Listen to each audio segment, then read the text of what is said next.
नमस्कार, स्वागत है आपका पार्लियामेंट्री बिजनेस में। मैं हूं आपके साथ पवन शर्मा। आज हमारे साथ है दार्जिलिंग से बीजेपी के सांसद राजू विस्ता जी। बहुत स्वागत है सर आपका। नमस्कार नमस्कार पवन जी, धन्यवाद। आप पहली बार सांसद बने हैं।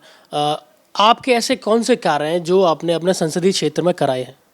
देखिए, ऐसे तो काम बहुत हुए हैं और मैं आपको एक बात सच्चाई से ये भी कहना चाहता हूँ कि अगर टीएमसी की सरकार नहीं होती तो काम इससे 10 गुना और हो सकते थे, क्योंकि टीएमसी की सरकार किसी भी सांसद जो ओपोजिशन का सांसद हो, चाहे कांग्रेस का हो, चाहे सीपीएम का हो, चाहे बीजेपी का, उसको कोई काम करने नहीं देती।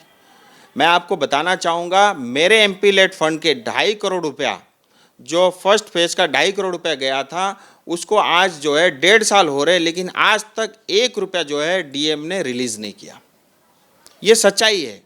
लेकिन उसके बावजूद भी जो केंद्र सरकार के हाथ में थी उसमें बहुत सारे काम हुए हैं। एक बहुत बड़ी उपलब्धि अगर मैं आपके सामने रखना चाहूँ तो वो चाय बागान का है। देखिए, दार्जिलिंग की चाय वर्ल्ड फेमस है, दुनिया में एक्सपोर्ट होता है और लंदन जैसे शहरों में जाकर 1.5 से 2 लाख रुपए किलो चाय दार्जिलिंग की बिकती है। लेकिन उसके बावजूद भी हमारे चाय बागान में काम करने वाले श्रमिकों का मिनिमम वेज लागू नहीं था। आज पूरे पश्चिम बंगाल में कोई भी श्रमिक जो स्किल लेबर है वो काम करता है तो उसको 350 रुपया प्रतिदिन मिनिमम वेज मिलता है। लेकिन हमारे चाय बागान में काम करने वाले श्रमिक जो हाईली स्किल काम है, पत्ता टिपना, उनको 176 रुपये मात्र दिया जाता है। ये हमारी नॉर्थ बंगाल की जनता के ऊपर में अन्याय अत्याचार था।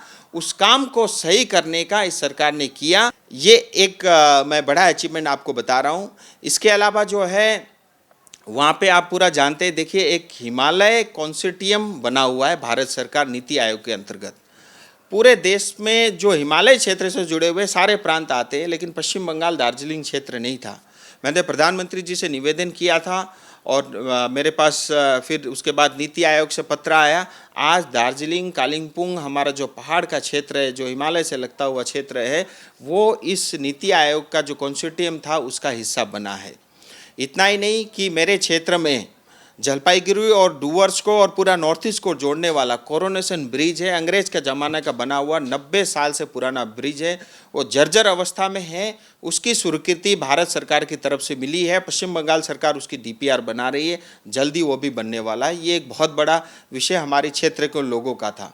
इसी तरह से सिलीगुड़ी जो मेरे ही संसदीय क्षेत्र में आता है शहर, क्योंकि पश्चिम बंगाल का दूसरा सबसे बड़ा शहर है, तो सिलीगुड़ी के अंदर में एक दार्जिलिंग मोड़ का एक स्ट्रेच आता है, बहुत ज़्यादा ट्रैफिक होता है। उसके कारण हमारे सिलीगुड़ी की जनता बहुत परेशान रहती है। उसकी भी स्वीकृति केंद्र सरकार ने दी है और अभी पश्चिम बंगाल सरकार की तरफ से उसका डीपीआर बन रहा है। और इतना ही नहीं, पूरे पश्चिम बंगाल में सबसे ज़्यादा नेशनल हाईवे अगर कहीं बन रहे हैं तो वो दार्जिलिंग में बन रहे हैं। कालिम्पोंग जाने के लिए एक अल्टरनेटिव हाईवे बन रहा है, दार्जिलिंग जाने के लिए एक अल्टरनेटिव हाईवे बन रहा है, एक कालिम्पोंग होते हुए गैंगटॉक जाने के लिए एक हाईवे बन रहा है। ऐसे बहुत सारे सड़कों का जाल भी जो है केंद्र सरकार की तरफ से उस पर भी काम हो रहा है। ऐसे बहुत सारे उदाहरण हैं जो मैं आपके सामने रखूं तो शायद 1 घंटा लग जाए, लेकिन ये कुछ प्रमुख उपलब्धियां थी जो मैं आपके सामने रखी। आपको चुने हुए लगभग 1.5 साल करीब होने वाला है।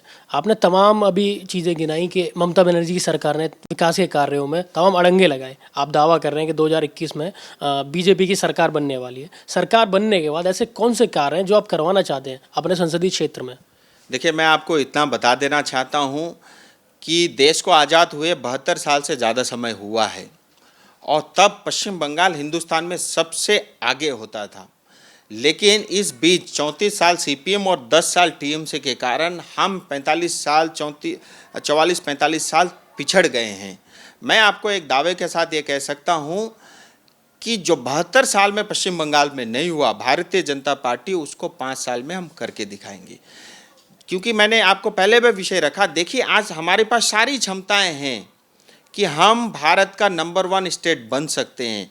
हमारे पास, जैसे मैंने बताया, बारिश है, हमारे पास नदियाँ हैं, हमारे पास कनेक्टिविटी है, हमारे पास रेल लाइन है और हमारे पास युवा है, हमारे पास टैलेंट है, हमारे पास ब्रेन है, हमारे पास आईक्यू है, हमारे पास पहाड़ है, हमारे पास टूरिज्म है, हमारे पास चाय है, हमारे पास सिंखोना है, सब कुछ है।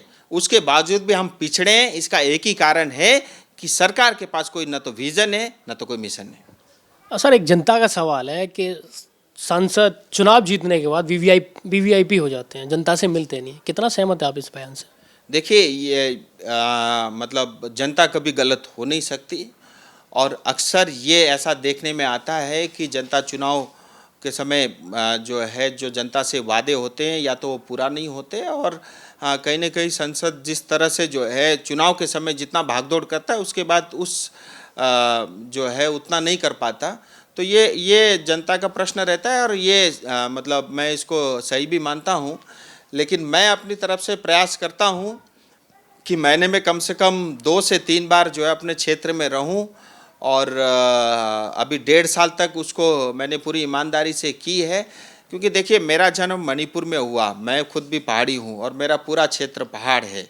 सो मुझे पहाड़, जंगल, नदी, झरने इन सब से मेरा अपना एक लगाव है और मैं कोशिश कर रहा हूं कि ज़्यादा से ज़्यादा समय जो है मैं अपने जनता के बीच में रहूं और जो है उनके लिए जो अच्छा हो सकता है करूं।